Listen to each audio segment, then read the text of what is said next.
ಬೀದಿ ಬೀದಿಯಲ್ಲಿ ರಂಪಾಟ ಮಾಡಿದ್ರ ಯತ್ನಾಳ್, ಅದೇ ಇವತ್ತಿನ ಈ ಪರಿಸ್ಥಿತಿಗೆ ಕಾರಣವಾಯ್ತಾ? ಸಿಕ್ಕಲ್ಲಿ ಮಾತಾಡಿದ್ದಕ್ಕೆ ಯತ್ನಾಳ್ಗೆ ಈ ಪರಿಸ್ಥಿತಿ ಬಂದ್ಬಿಡ್ತಾ? ಉಚ್ಚಾಟನೆಯ ಭಾಗ್ಯ ಸಿಕ್ತ? ಯತ್ನಾಳ್ ಉಚ್ಚಾಟನೆ ವಿಚಾರಕ್ಕೆ ಸಂಸದ ರಾಘವೇಂದ್ರ ಪ್ರತಿಕ್ರಿಯೆ ಕೊಟ್ಟಿದ್ದಾರೆ. ಪಕ್ಷದ ಚರ್ಚೆ ಏನೇದ್ರು ನಾಲ್ಕು ಗೋಡೆ ಮಧ್ಯ ಆಗಬೇಕು, ಪಕ್ಷದ ಶಿಸ್ತಿಗೆ ಎಲ್ಲರೂ ಕೂಡ ತಲೆ ಬಾಗ್ಲೇಬೇಕು, ಇದು ಎಲ್ಲಾ ನಾಯಕರಿಗೂ ಒಂದು ಪಾಠ ಅಂತ ಸಂಸದ ರಾಘವೇಂದ್ರ ಹೇಳಿದ್ದಾರೆ. ಯಾರು? ಯಡಿಯೂರಪ್ಪ ಅವರ ಪುತ್ರ.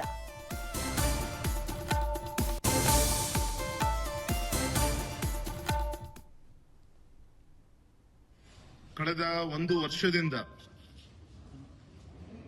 ಕರ್ನಾಟಕದಲ್ಲಿ ನಮ್ಮ ಪಕ್ಷದಲ್ಲಿ ಆಗ್ತಿರುವಂತಹ ಚರ್ಚೆ, ವಿಮರ್ಶೆಗಳು ಇಡೀ ಕಾರ್ಯಕರ್ತರು ಬೇಸತ್ತು ಹೋಗಿದ್ರು.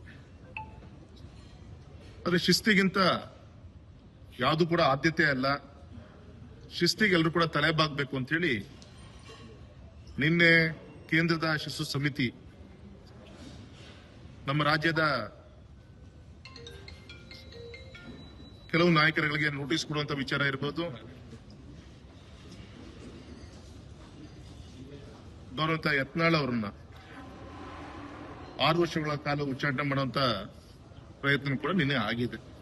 ನಾನು ಈ ಸಂದರ್ಭದಲ್ಲಿ ಇಷ್ಟು ಮಾತ್ರ ಹೇಳ್ತೀನಿ, ಸಾವಿರಾರು ಜನ ಕಾರ್ಯಕರ್ತರ ಒಂದು ಪರಿಶ್ರಮದಿಂದ ನಾವೆಲ್ಲರೂ ಕೂಡ ಚುನಾಯಿತ ಪ್ರತಿನಿಧಿಗಳಾಗಿ ಸೇವೆ ಸಲ್ಲಿಸ್ತಾ ಇದ್ದೀವಿ.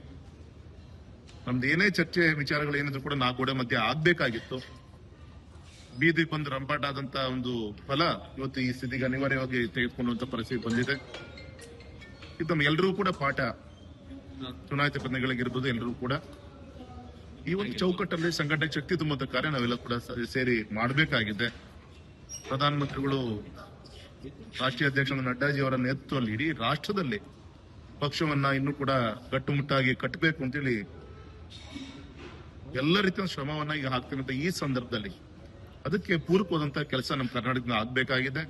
ಹಾಗಾಗಿ ಇವತ್ತು ಸನ್ಮಾನಿತ ವಿಜಯೇಂದ್ರ ಅವರು ಕೂಡ ಇವತ್ತು ರಾಜ್ಯಾಧ್ಯಕ್ಷರಾಗಿ ಅವರ ನೇತೃತ್ವದಲ್ಲಿ ಪಾರ್ಲಿಮೆಂಟ್ ಎಲೆಕ್ಷನ್ ಕೂಡ ಆಯಿತು. ಸಂಘಟನೆ ಒಂದು ಚೌಕಟ್ಟಲ್ಲಿ ಕೆಲವು ಕೊರತೆಗಳು ಕಳೆದ ಒಂದು ವರ್ಷದಲ್ಲಿ ನಾವೇನು